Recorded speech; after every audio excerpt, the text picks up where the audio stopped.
इस समय ग्राम पंचायत एटनबाग में उपस्थित है, जहां से सर प्रधान पद के संभावित प्रत्याशी भाई राहुल वर्मा जी हमारे साथ उपस्थित हैं। आइए करते हैं बातचीत कि आप प्रधान पद के लिए चुनाव मैदान में हैं।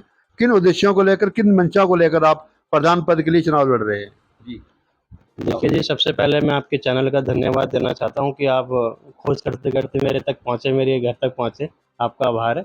मैं सामाजिक हित के मुद्दे जो होते हैं, जनहित के मुद्दे, सामाजिक कल्याण, उत्थान, महिला उत्थान, महिला स्वरोजगार, समाज में उचित शिक्षा व्यवस्था, साफ-सफाई, नशे के प्रति, सारी चीज़ों को लेके हम मैदान में उतरे हैं। आपने देखा होगा इस समय अ, जैसे-जैसे समय बीतता है राजनीति का स्तर बहुत ज़्यादा गिरता भी जा रहा है। तो हर एक इंसान का उद्देश्य होता है कि मुझे बनना है और मुझे कमाना है। इस भावनाओं को अलग रख के समाज को साथ लेकर उत्थान करने के लिए हमारे क्षेत्र में बहुत सारी संभावनाएँ हैं। अपना जो हमारा जो टी स्टेट है, एटनबाग पंचायत में पूरा अंग्रेजी शासनकाल से हमारे यहाँ चाय पत्ती का बगीचा था, इसकी चाय बहुत दूर तक मशहूर थी। ये पूरी तरह से अभी विलुप्त हो कर दिया गया है हमारी पंचायत से। तरह-तरह के औषधीय पौधे थे यहाँ पर, पेड़ थे, जिसका अभी हमारे यहाँ जैसे बोलते हैं ढाक के फूल भी होते हैं, इस तरह के जो मौसमी फूल हुआ करते थे। इससे बहुत तरह की इससे औषधियों का निर्माण, प्राकृतिक कलरों का रंगों का निर्माण जो होता था। मैं किसी भी प्रकार की जागरूकता अभियान नहीं चलाया गया, किसी प्रकार से लोगों को जागरूक नहीं किया गया, और लोगों को अपने जो प्राकृतिक जो संसाधन थे इसे छोड़कर फैक्ट्रियों में काम करने के लिए मजबूर किया गया, विवश किया गया। तो उद्देश्य ये है कि अपने जो प्राचीन कल्चर सभ्यता थी उसे वापस उजागर करेंगे, लोगों को बीच में लाएंगे, ताकि लोग महिलाओं को, जो यहाँ के लोग बाहर रोजगार करने जा रहे हैं, उन्हें स्वयं का रोजगार मिले। इस चीज़ को वो लेके आए, बनाए, जो हमारी पुरानी जो कला थी, जो हम लेके बनाते थे प्राकृतिक रंगों को, लोगों को बीच में जाना। आज आपने देखा होगा दुनिया ऑर्गेनिक के तौर पर हमें देख रही है, भारत की तरफ आकर्षित है कि ऑर्गेनिक खेती हमारे देश में हो रही है, ऑर्गेनिक चीज़ें बनाई जा रही हैं भारत में। तो हमारे पंचायत में बहुत सारी संभावनाएं हैं, इस चीज़ों को लेके हम कार्य करेंगे और महिलाओं को प्रशिक्षण देंगे। जो महिलाएं आज घरों में वंचित हैं रोजगार से, उन्हें रोजगार दिया जाएगा डेयरी माध्यम के द्वारा, डेयरी प्रोडक्ट के द्वारा। आपको देखा होगा तरह तरह के प्रोडक्ट भी बनते हैं, कभी उसमें पनीर प्रोडक्ट है, दूध प्रोडक्ट है, उद्योग हैं बहुत सारे, लघु उद्योगों को सुचारू किया जाएगा। अच्छी स्वास्थ्य सुविधाएं हमारी पंचायत में उपलब्ध हो, अच्छी रोड उपलब्ध हो, अच्छा पानी का ड्रेनेज सिस्टम अच्छा हो। इन सारे उद्देश्य को लेकर कार्य करेंगे। बाकी नशे के खिलाफ भी हम कार्य करेंगे, ये हमारा जनता से वादा है। अगर आगे जनता हमें चुन के लाती है तो इन सारे मुद्दों पर कार्य होगा। राहुल जी, आपकी बैकग्राउंड क्या है सामाजिक? देखिए, मैं बैकग्राउंड तो एक भावनाएँ होती हैं आपकी, अगर आपके अंदर एक दिल में भावनाएँ हैं कि आपको समाज हित के मुद्दे के लिए कार्य करना है, मतलब राजनीति में आने से पहले आपको एक सामाजिक व्यक्ति होना भी बहुत ज़रूरी है। अगर आपके अंदर पहले से एक भावना है कि हमें इसके लिए सेवा करनी है, इस बंदे के साथ खड़ा होना है, या आपको किसी के दुख तकलीफ में खड़ा होना है, वो अंदर से एक भावनाएं निकलनी चाहिए। वो भावना ईश्वर के तौर पे मुझे पहले से मिली हुई है। किसी बंदे के साथ गलत हो रहा है तो हम खड़े हो जाना, उनके सुख दुख में उनके साथ खड़े रहना, ये सारी मतलब चीज़ें पहले से अंदर से निकलती रही। उसी चीज़ों को लोगों ने हमारे अंदर देख खूबियों में के तौर पे गढ़ा, तो हमें प्रत्याशी के तौर पे चुनने का पिछली बार भी मुझे लोगों ने बहुत संभव कोशिश करी कि हाँ, आप ये हमारा प्रत्याशी, तो लेकिन पड़ियन के तहत हमारा वोटर लिस्ट से अंतिम क्षणों में नाम गायब करा दिया गया था। इस बार हमें एक मौका और मिला है, फिर हम जनता के साथ विश्वास के साथ आए हैं, जनता के बीच में जनता भरपूर सहयोग और प्यार भी दे रही है हमें जी।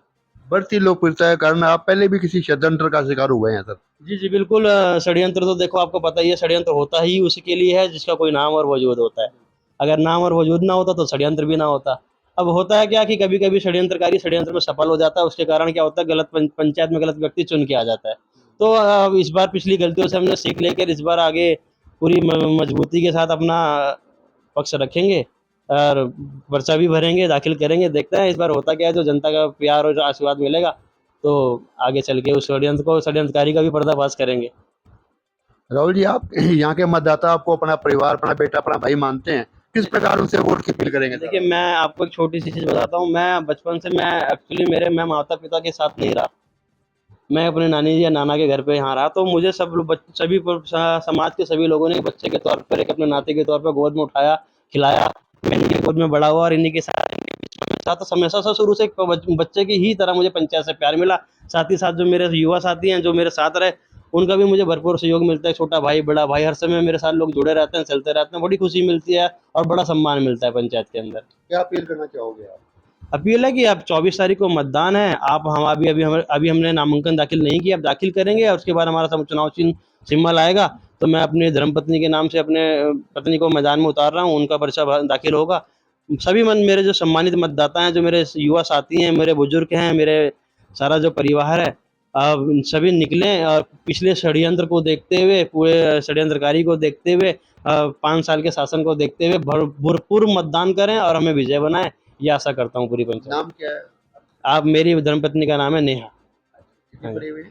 वो सर मेरी सिविल इंजीनियरिंग है। पढ़ी लिखी हाँ जी, सिविल इंजीनियरिंग पत्नी है मेरी, और मैं बाकी केमिस्ट्री, एमएससी और एमबीए हूँ तो निश्चित मार्केटिंग तौर से। पर ये आपका जो ग्राम पंचायत आदर्श पंचायत बनाएंगे इसको आप? बिल्कुल सर, देखो अगर भावनाएं अगर हमारे अंदर मजबूत होगी तो आदर्श पंचायत बनाने में कोई रोक नहीं सकता। सरकारी योजनाओं को धरातल पे उतारना ही एक मकसद होता है। अगर उस योजनाओं को अपने अंदर गबन करने की जिसके अंदर जो शक्ति होती है, वो कभी ग्राम पंचायत, आदर्श ग्राम पंचायत बना नहीं सकता। अगर हम उस एक भावना को अगर हम लेके चलते हैं कि हम उस सरकारी योजनाओं को धरातल पे उतारेंगे, कोई घर से तो हमें लाके दे नहीं देना है ना, सरकार दे रही है तो उसे लोगों तक पहुंचाना है। वो अगर हम लोगों तक पहुंचाएंगे, जाहिर सी बात है हम आदर्श ग्राम पंचायत बनाएंगे। मैं भी पिछले 40 साल से राजनीति कवर कर रहा हूँ, लेकिन जो आपके अंदर गुण देख रहा हूँ, निश्चित तौर पर आप इस पंचायत का नाम खाली उत्तराखंड नहीं, देश भर में उज्जवल करेंगे सर। निश्चित है सर, ये वादा है आपसे। मैं अपने जनता की से भी अपील करता हूँ कि मेरा विश्वास रखना, किसी भी उम्मीद पे मैं आपको निराश नहीं होने दूंगा, निराशा के बादल छाने नहीं दूंगा आपके बीच में। और ये भी चीज़ बताऊँ, हमारी संभावना में, हमारी पंचायत में संभावना अपार है सर। एक छोटी सी पंचायत में हमारी स्कूल भी आते हैं, 3 स्कूल भी इसमें हमारी पंचायत के अंदर आते हैं, और जो पूरे जिले की तहसील है वो केवल एटनबग पंचायत के अंदर है। टी स्टेट जिसकी जो चाय है वो अपना इंग्लैंड और पाकिस्तान, अफगानिस्तान में फेमस थी। केवल टी स्टेट, गुरु राम राय जी की जो टी स्टेट चाय, हमारी चाय पत्ती है, इसको हम खो चुके हैं। जो अपनी जो संभावनाएं थी, हमारी जो कल्चर था, जो विदेशों तक में था, इस पंचायत का नाम था, वो अब गायब हो चुका है। उसे दोबारा से लाना है। बहुत सारी संभावनाएं हमारे पास, करेंगे समय मिलने पर सारी चीज़ों को बराबर बराबर, मतलब बारी बारी से अपने पंचायत के लिए अच्छा करेंगे और बढ़िया करेंगे।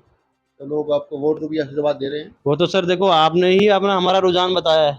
हमें तो अपने आप घूम रहे क्षेत्र में, लेकिन लोगों का भरपूर सहयोग, भरपूर प्यार मिल रहा है। मैं प्रचार कैंपेन करने एक जगह जाता हूँ तो शायद जाहिर सी बात है, पूछते पूछते लड़के कि भाई कहाँ हो, भाई कहाँ हो, 50 से 60 लड़के एक जगह इकट्ठे हो जाते हैं। 50 से 60 जो मेरे समर्थक है, पिछली बार भी यही स्थिति थी, लास्ट में 100-150 समर्थक एक जगह इकट्ठे हो।